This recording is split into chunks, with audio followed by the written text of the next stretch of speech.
Ramon Tulfo, amoy lupa na pero puro katarantaduhan pa rin ang pinaggagawa kaya pati kapatid niya ikinahihiya siya.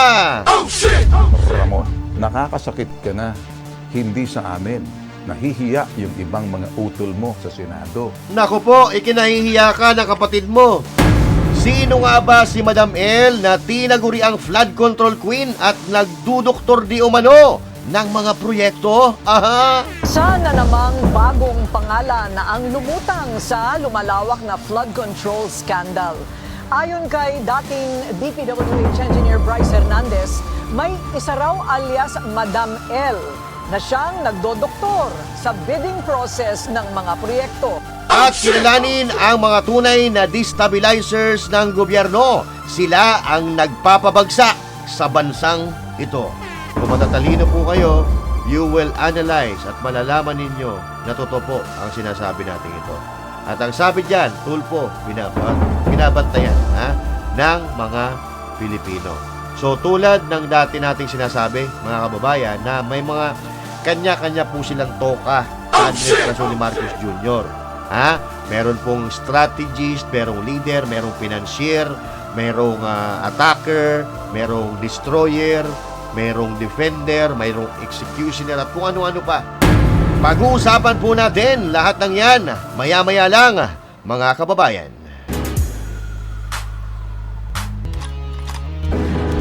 Para lagi kang updated. Ako nga pala si Bidaya ng mga oposisyon sa kasalukuyan mo. At sabi nga, galit na galit ang mga dapungan ng Pangulong Duterte. Kung hindi ka pa nakakapag-subscribe, i-subscribe mo na yan! At syempre, magandang araw mga banateros at mga kababayang Pilipino sa iba't ibang panig ng mundo. Ako po si Master Judea at tayo po ay nagbabalik para pag-usapan ang mga balita na nangyayari sa ating bansa. Okay? Pero bago po natin pag-usapan yan, kumusta muna kayo, At sana po, nakabangon na po tayo doon sa nagdaang bagyo. At sana po na unti-unti na natin naibabalik ang ating kabuhayan, ang ating mga nasirang kabahayan. At sana po ay nakakaraos tayo sa pang-araw-araw na buhay. Dahil ang laki po ng damage ng bagyo, no? Ang laki po ng damage ng bagyo, pero mas malaki pa rin po yung ninakaw sa gobyerno. Ayan, okay. So kahit napakalaki ng damage ng bagyo, mas matindi pa rin sa sobrang laki ang ninakaw sa gobyerno. Okay? So mga kababayan, bago po tayo magsimula, huwag kakalimutan na mag-subscribe po sa ating channel. At sa mga nakasubscribe na, huwag din kakalimutan na mag-like, mag-share at mag-comment doon sa mga video na ating ina-upload. At syempre, sa mga bago nating subscribers, welcome sa Master Judea Channel. Okay? Alright, at syempre dito mga kababayan, lahat po tayo dito ay talagang nagmamahal sa ating bayan at kalaban tayo ng mga dupang at mga kawatan sa lipunan. Yan, okay? At syempre mga kababayan, huwag kakalimutan na mag-comment dahil binabasa po natin yan, personal po natin na binabasa ang inyong mga komento at minsan dyan po tayo nakakakuha ng idea kung ano ang susunod na i-vlog po natin. Okay? And once again, magandang araw po sa inyong lahat. Ngayon po ay November 11 at Tuesday. Tuesday pa lang pala ngayon. Oo. Akala ko Friday na eh. Thanks God is Friday na, hindi ba pala? Alright! So, kumusta po kayo mga kababayan? At unahin po natin, unahin po natin itong si Ramon Tulfo. Yun. Si Ramon Tulfo, kailan tumanda, tsaka naginago no? Kung kailan tumanda na siya, tsaka siya naging tanga. Si Ramon Tulfo, mga kababayan. Si Ramon Tulfo, kilala nyo? Ayan si Ramon Tulfo. Kung ano-ano pinagagawa sa social media, nakakala mo naman nakakatawa siya. Alam niya, akala siguro niya nakakatawa siya, pero sa totoo lang, nakakadiri po ang bunganga niya. Oo. Alam mo nyo ito si Ramon Tulfo, yung kalibre nito, katulad ni Antonio at ni, sino ba yun? Si Larry. Si Larry tsaka si Antonio, yan. Pare-pareha sila yan. Yung si Antonio may tiniling at yung Larry Bobo. Oo, yan. Oo, pare-pare style nila. Mahilig po sila magpatawa, pare-pareho. Pero, ito mas maswerte si Ben Tulfo. Ay, si Ben Tulfo tuloy. Sorry. Si Mon Tulfo. Mas maswerte si Mon Tulfo kasi lagi namang natutupad po yung kahilingan niya. Oo. Yung pagtawanan siya ng taong bayan, ng mga Pilipino. Biruin mo, ang tanda mo na pero pasablay-sablay ka pa, nakakahiya yun Oo. Kung kailan ka tumanda, taka ka naging tanga. Aba, nakakahiya yun, sir. Oo. Meron po kasi siyang pinakabagong patawa naglabas po siya ng listahan at ng mga leader daw, financier daw ng pagpapatalsik kay Marcos, financier ng mga rally-rally.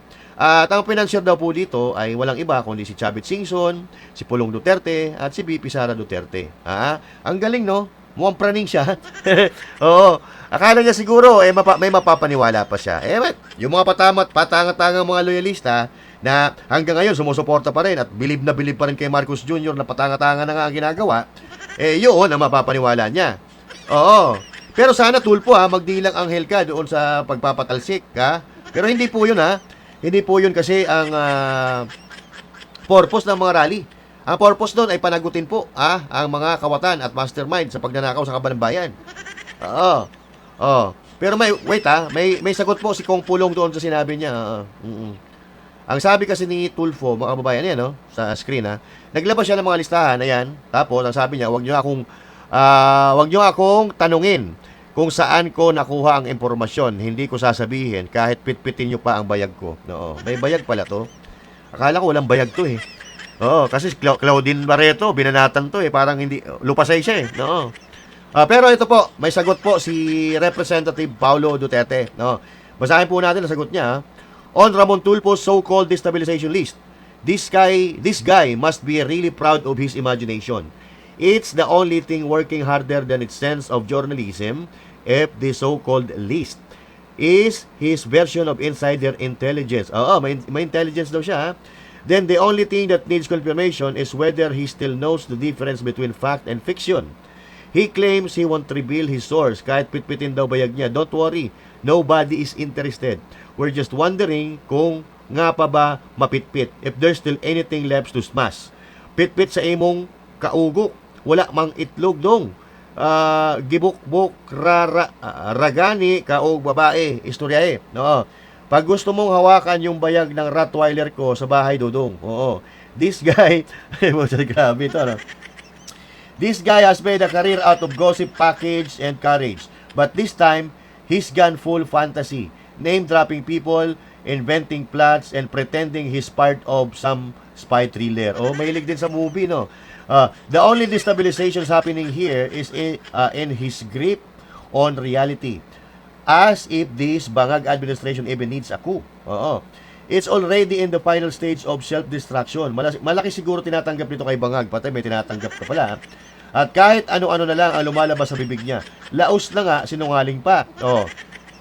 Also heard na sumisip-sip ka raw sa administrasyon dahil gusto mong ma-appoint na special envoy to China. Gaano ka totoo, ha? Dodong Mon, you want attention, you got it. But next time, try using truth instead. Ayan tuloy. Nabeng-bang katuloy ni Pulong Duterte. Wala ka naman talaga palang bayag?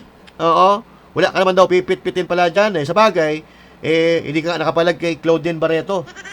At kay Raymar Santiago. Apakayabang mo, pero nagbuka kang panda noon. Diba? So, alam mo Ramon, doon sa sinabi ni Kong Pulong Duterte, kung ikaw may hiya pang natitira sa sarili mo, ay ba nakakahiya Nakakahiya itong sinabi niya. Kung ako papasok ako sa cabinet, di na ako lalabas. Isasara ko na yung cabinet. Kasi, grabe kahihiyan yan. Wala ka daw bayag. Sa bagay, tulad na sinabi ko, binugbog ka nga pala ni Claudine. Yung mata mo, naging panda ka dati. At may gustong sabihin sa iyo yung kapatid mo. Yung kapatid mo, si Ben Tulfo. May gustong sabihin sa iyo. Eto, pakinggan mo Pati kapatid mo, kinakahiya ka, gago. Lahat naman tayo nagkakamali, sumasablay paminsan-minsan. Huwag lang yung madalas na sablay. Yung kapatid mo, kada post niya, sablay.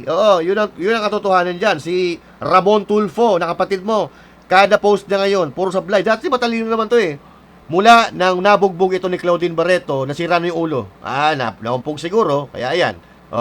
Ramon, nakakasakit ka na.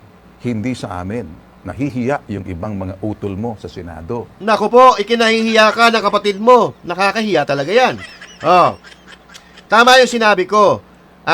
Pumasok ka sa aparador o sa cabinet ninyo, cabinet mo, tapos ilak mo. Huwag ka nang lumabas kasi nakakahiya talaga. Ito biruhin mo mismo kapatid mo nagsasabi, kinakahiya ang mga ginagawa mo. Di ba? Nako. Nahihiya yung iba kasi kuminsan, yung dinadala mong apelyido, sama-sama dahil doon sa pinagagawa mo. Although, mga kababayan, yung ibang kapatid ni Ben Tulfo, medyo nawalan na rin ng kredibilidad at medyo nawalan na rin ng respeto dahil sa mga pinagagawa nitong mga ito. Sa radyo na lang pala magagaling itong mga ito. Bukod kay Ben Tulfo, ha?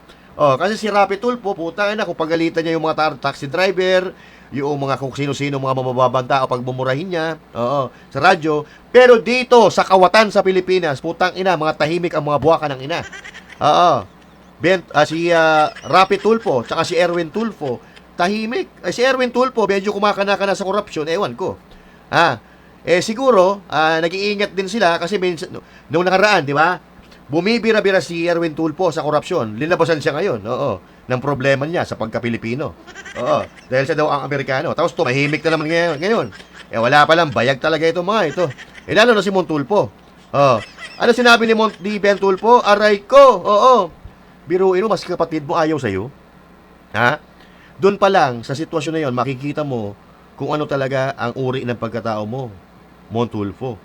Walang kapatid, walang kapatid na magsasalita ng ganyan sa kanyang kapatid, on mainstream media, on social media, na ikinakahiya ka. So, ibig sabihin, talagang yung kapatid mo mismo, diring-diri sa pinagagawa mo.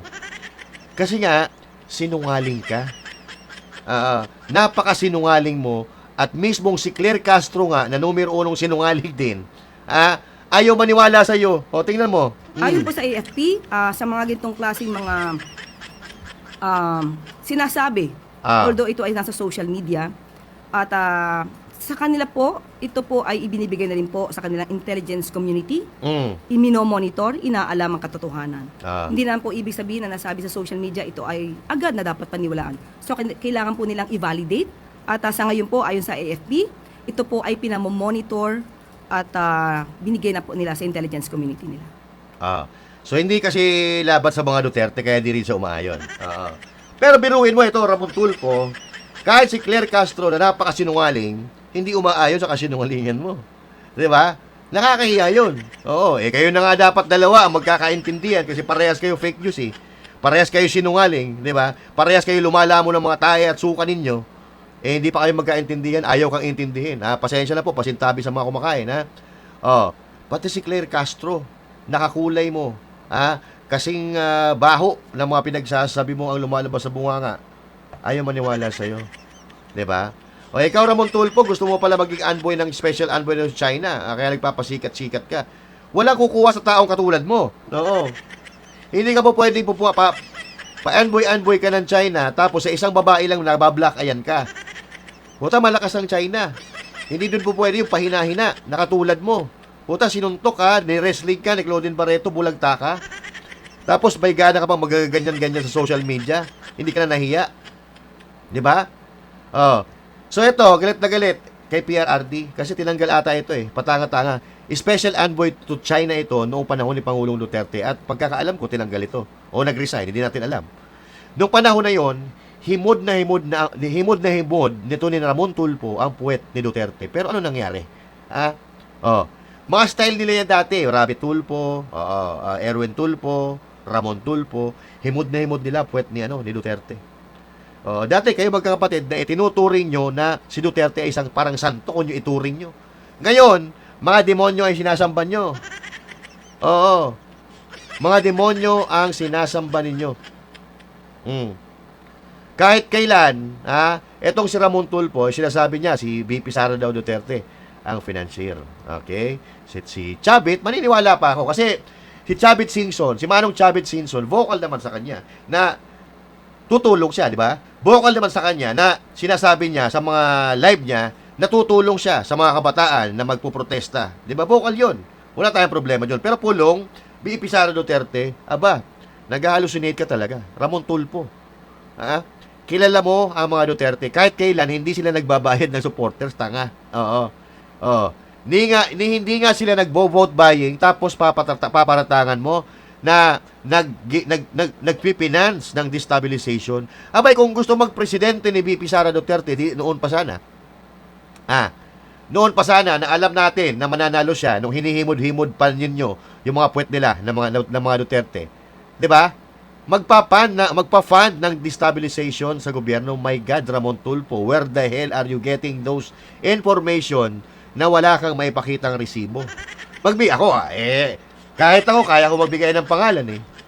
Pero, ako, may resibo ako na ikaw sinungaling ka, Ramon Tulfo.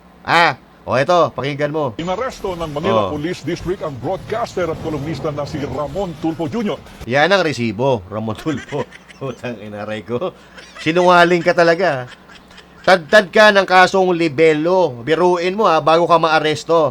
Bago ka maaresto, may hearing ka na pala doon sa loob, sa kaso mo, Tulfo. So ayan, Ramon Tulfo, yung ibang Tulfo, yung isang Tulfo matino si Ben Tulfo Oo. So wala talaga akong masabi sa iyo. Oo. So ayan, sa katangahan mo, Ramon Tulfo, kung ano-ano pinagagawa mo sa sarili mo sa social media, nabibisto tuloy yung tunay na pagkatao mo. So dito, hindi ka talaga pwede pagkatiwalaan. Tadtad ka ng kasong libelo. So, ibig sabihin, sinungaling ka talaga at mahilig kang manira. Sa quadrangle ng Manila City Hall kaninang umaga. Sa impormasyon po mula sa MPD, isang warrant of arrest ang sinilbi kay Tulfo na may kaugnayan sa kinakaharap nitong cyber libel case. Pirma ng warrant ni Presiding Judge Maria Victoria Soriano Villadolir ng Manila RTC Branch 20. Yung ang angas-angas mo sa social media, kala mo kung sino ka, no? Tapos ang kaso mo, cyber libel. Putang ina, pambakla, putang ina. Okay? Dapat pag ikaw astig ka, dapat you are a man of your own words, 'di ba? Dapat ang sinasabi mo yung katotohanan. Pero maliban to maliban po doon sa mga kinakasuhan ng libelo dahil nasasaktan yung mga politiko sa sinasabi ng isang tao, 'di ba? Vlogger, nagkakaso talaga sila ng libelo kasi nasasaktan po sila. Yun ang defense mechanism nila para kunyari hindi totoo yung sinasabi ng isang vlogger katulad ni Banat Bay, natagtad din ng kaso. Pero yun pinag-initan yon, mga kababayan. Pero kami sa Banateros, hindi po kami naglalabas ng basta-basta impormasyon na walang resibo. Eto, kaya namin harap-harapan, kahit harap-harapan tayo magharap-harap, Mon Tulfo, kaya ko sabihin sa pagmumukha mo na sinungaling ka. Yan dami-dami mong kaso na libel So ibig sabihin, na panira kang tao, sinungaling ka, at mapag-imbento ka. Di ba? Before, voluntaryo naman umanong sumama si Tulfo at agad dinala sa Special Mayor's Reaction Team at kinunan ng mugshot. Dapat nagbatigas ka, Tulfo. Batigas ka Ramon, dapat nagbatigas ka. Don't touch me. Dapat ganun. Astig ka Diba? Nagtitigas-tigasan ng puta. Ayon kay Attorney Alfred Campagnano, abogado ni Tulfo, katatapos lamang nilang umattend ng hearing para sa ibang kaso ng kanyang kliyente nang mangyari ang pag-aresto. Galing daw sa intel niya yung impormasyon na nilabas niya yung mga pangalan, kung sino yung mga leader. Lantad yan sa publiko, Tulfo, Ramon Tulfo. Yung mga personalidad na binanggit mo, matagal na yan na kritiko ni Marcos Jr. Umpisa pala ng kanyang termino, bumabatikos na yan. Yung iba nga dyan na binabanggit mo, naharas pa ni Marcos hanggang ngayon Yung iba nga dyan nagtatago dahil pinagbintangan ng kung ano-ano Dahil hindi sumasang-ayon sa kagustuhan ng amo mo si Marcos Jr. Bayad ka ba ni Marcos? So wala kang intel, meron ka inutil. Wala kang intel, inutil ka. Alam mo, Tulfo, kawawa yung naniniwala sa'yo. Ito may papakita ako sa iyo, itong mga pangalan na ito, sila taga yung mga destabilitator, kung ano man ang tawag diyan. Destabilizer ng bansang ito. Sila talaga yung nagpapabagsak sa bansa at sa mamamayang Pilipino. Hindi ko nga alam kung bakit ganyan na ang style mo ngayon, Tulfo At ito may resibo to at sila di umano ang mastermind sa trilyon-trilyong piso na nawawala sa kaban ng bayan, sa kaban ng Pilipinas. At ang nakakatawa dito, Tulfo, naka-address sa'yo.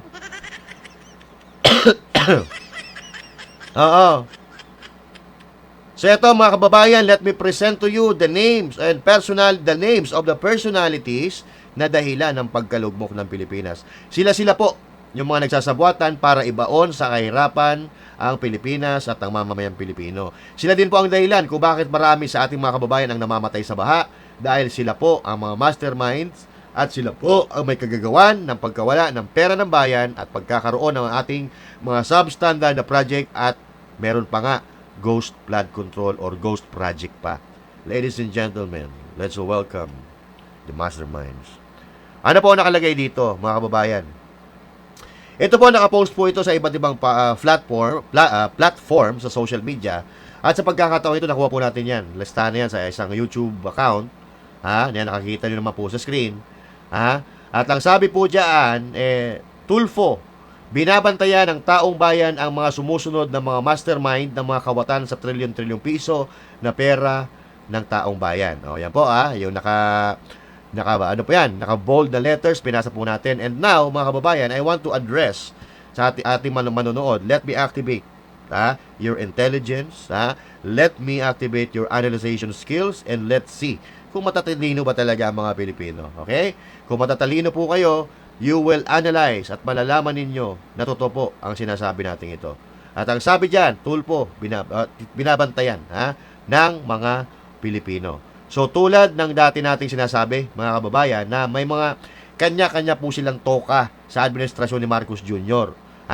Meron pong strategist, merong leader, merong financier, merong attacker, merong destroyer, merong defender, merong executioner, at kung ano-ano pa.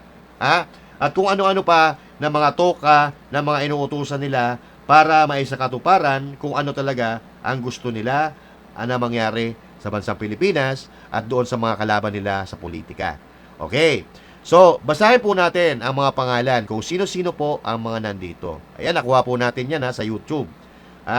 Sa community ng YouTube, nakapost po yan. O kaya, so number 1 po sa listahan na dyan, Ferdinand Marcos Jr. Ayan, Ferdinand Marcos Jr. Yan. At sabi dito, number 2, Lisa Araneta Marcos. Okay? Sandro Marcos. Martin Romualdez. Yeda Marie Romualdez. Julian Romualdez. Saldico Boying at John B. Cremulya. Lucas Birsamin.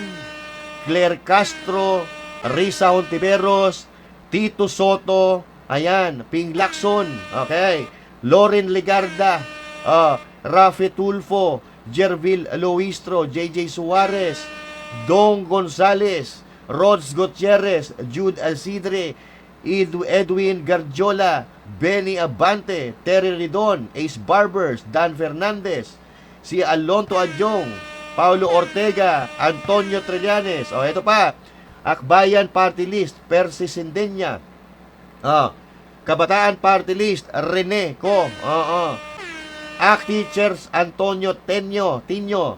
Gabriela Party, Sara Ilago. Leila de Lima, Janet Garin, Stephen Jan Paduano, Johnny Pimentel, Joel Chua, Alfred Garbin Jr., Roland Valeriano, Lordan Suwan, Romeo Acop, Jefferson Kungkun, Romeo Browner Jr., Nicolas Torre, Romel Marbil, Larry Gadon, Arlene Brosas, Raul Manuel, Anton Lagdameo, Manuel Bonuan, Gibo Teodoro.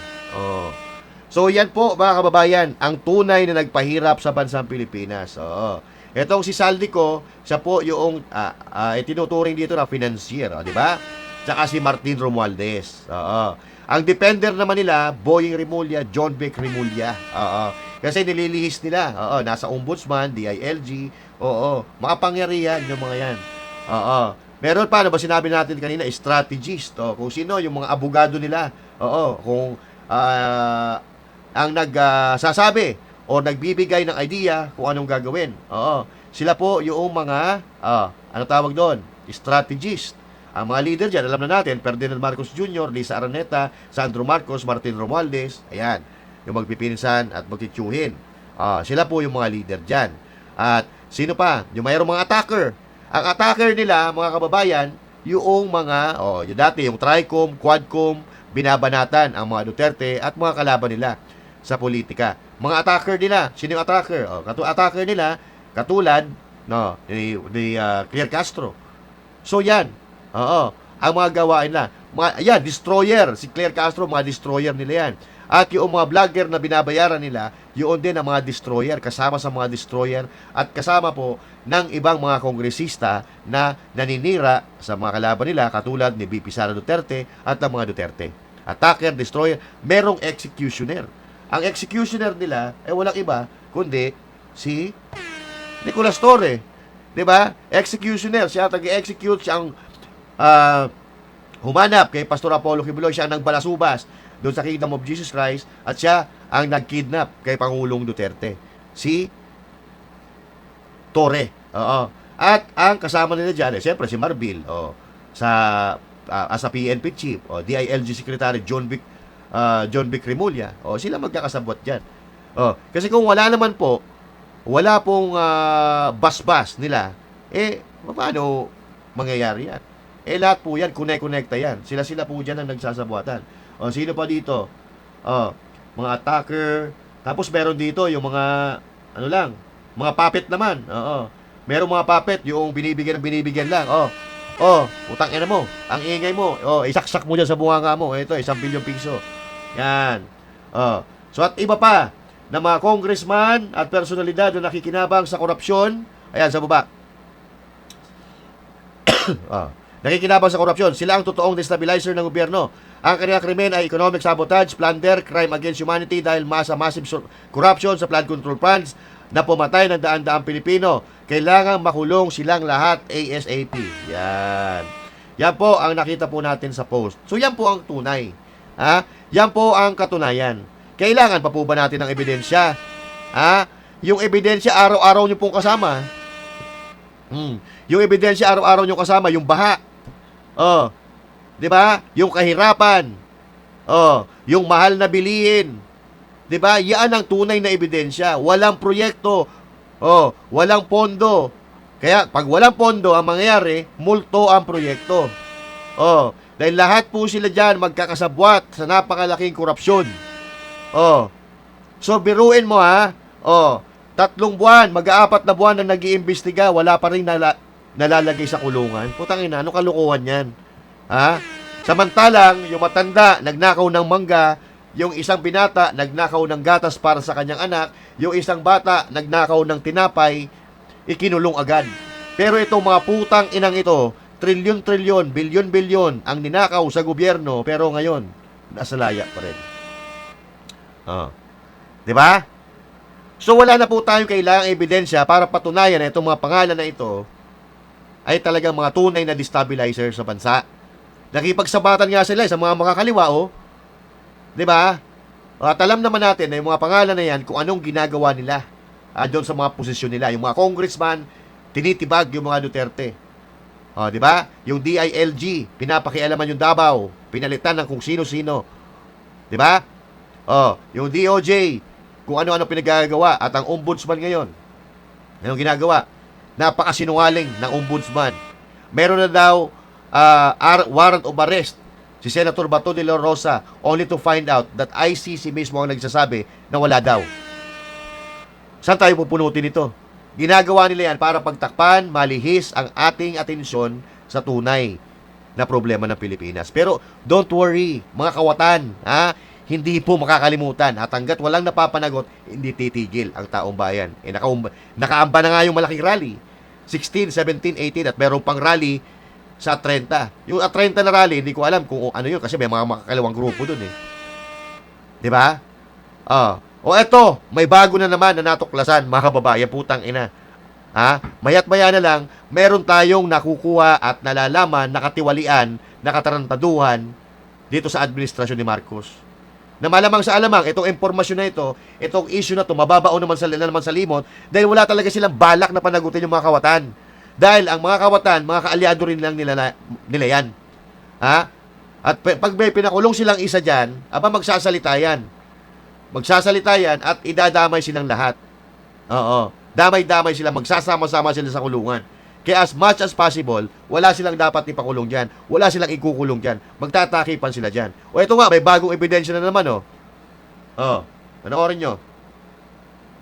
Isa na namang bagong pangalan na ang lumutang sa lumalawak na flood control scandal.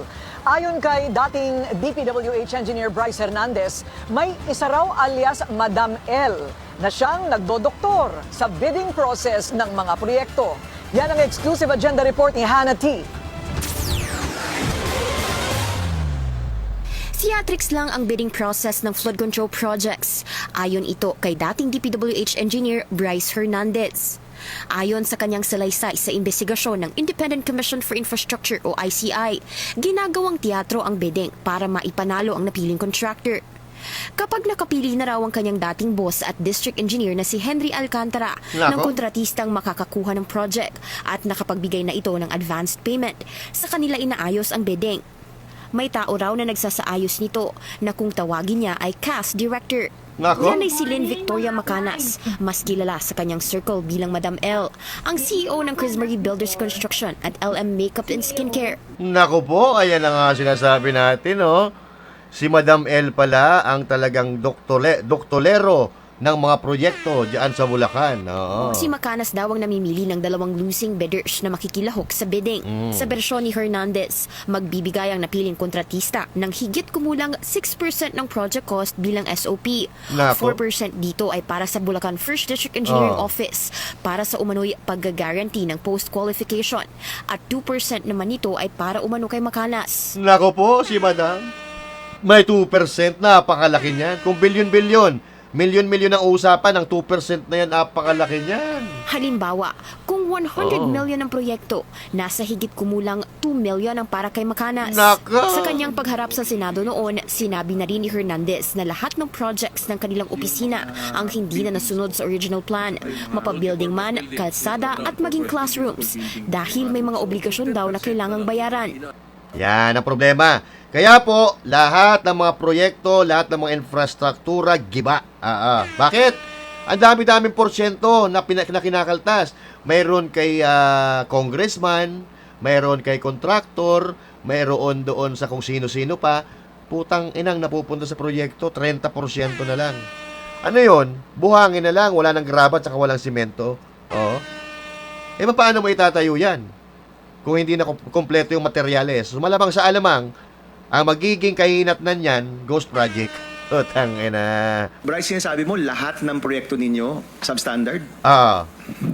Opo, Your Honor, kasi lahat po ito may obligasyon na kailangan itago. Yan. As in, hindi lang flood control. Opo, Your Honor. Hindi po namimit ko ano po yung eksaktong nasa plano, Your Honor. So may plano ang DPWH, merong budget yan, pero dahil yung budget pinaghati-hatian ninyo, sa dulo, walang project na maayos na dumaan sa inyo. Wala po. Yan ang testimony mo ngayon. Opo, Your. Sa opisina po namin, Your Honor. Yan ang sinasabi natin. Yan ang mga ebidensya na itong mga pangalan na binanggit natin kanina, nagsasabuatan po sila. Sino mga amo nito? Sa tingin nyo, yung Bryce Hernandez na yan, gagawa ng ganyan yan kung wala sinasandalan yan? Kung wala nag-uutos dyan, at yung Alcantara na amo niya, gagalaw kaya yon kung walang congressman nag-uutos sa kanya? At yung Madam L na yan, kikita ba yan kung hindi yan walang kakilala yan na nasa politika? Kasama rin si Macanas sa listahan ng Department of Justice ng mga individual na posibleng makasuhan kaugnay ng umano'y anomalya sa flood control projects. Sa mga nakaraang panayam at social media posts, kilala si Macanas bilang negosyante sa construction, food business at beauty industry. Mahilig din siya sa tough-looking modified vehicles at ayon sa isa niyang magazine interview, galing siya sa humble beginnings na natuto sa marketing aspects ng construction industry. Nakipag-joint venture din siya noong March 2025 sa Vega Cosmetics, Thailand. Naging sponsor din umano ang Chris Marie Builders ni Macanas. Putang ina, ito yung mga istorya, rags to riches daw no? Ang tawag yan, rags to kupit. Hindi rags to riches. Huwag nyo kaming gatarantaduhin. Ang rags to riches, galing sa matino yung pera na na-acquire, hindi galing sa nakaw. Ng 2 million pesos sa isang Pinoy Big Brother season. Yan, halimbawa, rags to riches, yan si Manny Pacquiao. Yan, ako naniniwala ako dyan. Rags to riches. Nakita naman natin Umahon siya sa buhay dahil sa pagboboxing niya. Diba? Sino pa ba? Yung Pipito Manaloto. Yan, nanalo sa loto, pero mahirap sila. Pero yung pera nila, hindi galing sa nakaw. Basta yung mga personalidad or yung mga tao na nagsikap talaga para magkaroon sa buhay, nag-ipon, nagsipag, pero hindi nang umit ng pera nang hindi sa kanya. Yun po ang matatawag natin rags to riches. Pero kung ikaw yumaman ka dahil ninakaw yung pera, pero yung pera mo ninakaw mo, hindi rags to riches yan. Rags to kupit ang tawag Ay doon. uugnay din si Macanas sa Hard Hat Resto sa Quezon City na anilay boss si Madam L at nag-provide ng pagkain Si sa Madam nasabing L? programa. Sinusubukan naming makakuha ng reaksyon mula sa ABS-CBN tungkol dito. Ah. Sinisikap din naming makakuha ng panig ni Macanas pero hindi pa namin maabot ang kanyang linya at deactivated din ang kanyang mga social media account. Yan ang problema. So yan, marami na po ang personalidad na pinangalanan. Pero hanggang ngayon po wala pa rin. Wala pa rin nakukulong. Nga pa rin ang Pilipinas, 'di ba? Ang pinakulong nila yung matanda na tunay na nagmalasakit sa Pilipinas, si PRRD. Yun ang pinakulong nila. Ano ba kasalanan ni PRRD? Nagnakaw ba si PRRD? Nagnakaw? Crime against humanity? Pukin ang inan nyo? Yung pinatahimik ang buhay mo sa loob ng 6 na taon, nakakapaglakad ka ng madaling araw, nakakauwi ka ng ligtas sa bahay mo, you call it crimes of humanity? Pukin ang inan ninyo? Walang ninakaw na pera sa gobyerno si Duterte, si Rodrigo Roa Duterte, pero yun ang pinakulong ninyo. Itong mga magnanakaw ng trilyon-trilyon nasa laya, At isa pa sa pinakulong nyo, si Pastor Apollo, si Kibuloy, na wala namang kasalanan. Hanggang ngayon, hindi pa nyo napapatunayan yung bintang. Kay Pastor Apollo Kibuloy, ayaw nyong palabasin dahil mapapahiya kayo, dahil mapapatunayan na wala siyang kasalanan. Ngayon, si Pastor Apollo Kibuloy, nakakulong na wala namang kasalanan. Diba? So, anong tawag nyo dyan? Di ba, politika ang tawag dyan. Panggigipit doon sa mga personalidad na ayaw sumunod sa inyo dahil mga magnanakaw kayo. Di ba? So, biruin mo, ang dami nilang pinangalanan ng mga magnanakaw. Putang ina, hanggang ngayon, wala pa rin nakukulong. Samantalang itong mga kawatan na ito, ang kinulong nila si PRRD, si Pastor Apollo C. Kibuloy. Si Pastor Apollo C. Kibuloy na napakaganda na ginagawa sa Pilipinas. Tumutulong sa mga bata, tumutulong sa kalikasan, naglilinis ng Pilipinas. Si PRRD na nagmahal, nagmalasakit at nagtaas ng antas ng kredibilidad ng Pilipinas sa mundo. Ipinakulong ng mga putang inang ito. Samantalang itong mga kawatan sa gobyerno, trilyon-trilyon ang inabuso, malaya, nakakapagliwaliw, nakapunta sa ibang bansa, nakakabili ng eroplano, helikopter, mga bahay na mamahalin. Baliktad ang bansang Pilipinas ngayon. Yung tunay na nagmalasakit sa mga Pilipino, yun ang gustong ipakulong ng mga punyeta ang mga demonyong ito. Wala sa hulog. At ito nga, nakita natin kanina. Yung binasa natin yung mga pangalan. Nasa na yun? Ito. Binasa natin yung mga pangalan. Saan tayo pupulutin ito kung ang presidente mo mismo patanga-tanga? Diba? Walang alam sa pagiging leader. Puro pa photo ops, puro pa picture, puro katarantaduhan lang pinagagawa. So binuin mo yung mga sinasabi niya, hindi siya nahihiya. Ang talagang naging damage ay galing sa baha, hindi sa hangin. Natural baha yan eh. Alam na namin yan, wala ka bang ibang gustong sabihin na mas masustansya pa dyan at may matututunan yung mga Pilipino? Diba? Kaya hindi nyo masisisi ang mga Pilipino kung murahin kayo. Dahil ang daming namamatay ng mga Pilipino na dapat sana buhay pa ngayon kung hindi nyo pinagdanakaw yung mga pondo. Diba? Sa tuwing may sakuna, may bagyo, may baha, may namamatay. Bakit? Dahil yung pondos para sa proyekto na magsasanggalang sana sa baha, ninakaw ng mga punyemas na ito. So ngayon, sino ang destabilizer? Sino ang nagpapabagsak sa gobyerno? Tayo ba? Tayo ba na mga kritiko? Tayo ba? Wala, lugi nga tayo eh. Kasi sila lang ang nakikinabang sa kapangyarihan, sa pera, resources ng gobyerno. Tayo wala naman tayo napapakinabangan eh. Lugi pa nga tayo, bayad ng tax eh. 'Di ba? Tapos ibibigay mo doon sa mga walang trabaho. Yung mga tamad na hindi nagtatrabaho. Okay lang, yung mga nasa lantaw, wala tayong problema. Pero yung ginagawa nila dati, ni Martin Romualdez dati, at makasama niyang congressman, namimigay ng ayuda, yung mga tambay, yung mga walang balak magtrabaho, yung mga inuuto nila para makuha ang boto nila, yun ang pinagbibigyan nila, ang kawawa. Ang kawawa yung nagbabayad ng tax. Tapos ngayon, kaliwat kanan ang nasasalanta ng bagyo, wala tayong maibigay. Walang maibigay ang gobyerno dahil yung pondo, ibinuhos na bago mag-eleksyon noong May 2025. Kaya ngayon, magtiis po tayo. Dahil kasalanan din naman natin yan eh. Kayo, kasalanan nyo, kayo naglagay niyan dyan.